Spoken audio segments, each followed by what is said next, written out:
శుభవందనాలు.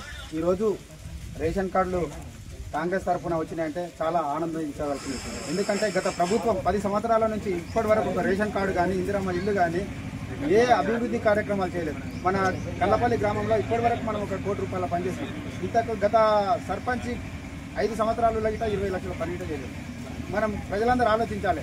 కాంగ్రెస్ ప్రభుత్వంలో పనులైనా గత ప్రభుత్వంలో పనులైనా బేరీ చేసుకొని ఏమున్నా కానీ గత ప్రభుత్వం కంటే అభివృద్ధిలో మనం చాలా ముందంజన ఉన్నాం. మన నాయకులు గిట్ట అందరు గిట్ట కలిసిగా ఉండి ప్రతి విషయంలో తీసుకొని వస్తున్నారు. చాలా అభివందనాలు.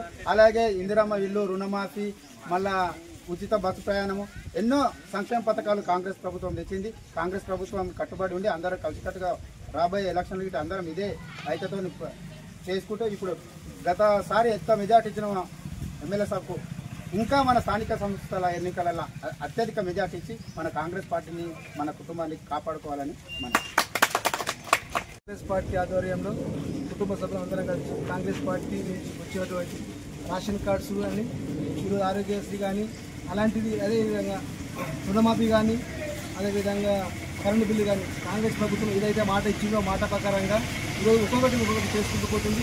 10 సంవత్సరాల సంది టీఆర్ఎస్ ప్రభుత్వంలో ఒక్క రేషన్ కార్డు అంటే ఒక రేషన్ కార్డు ఇవ్వలేదు.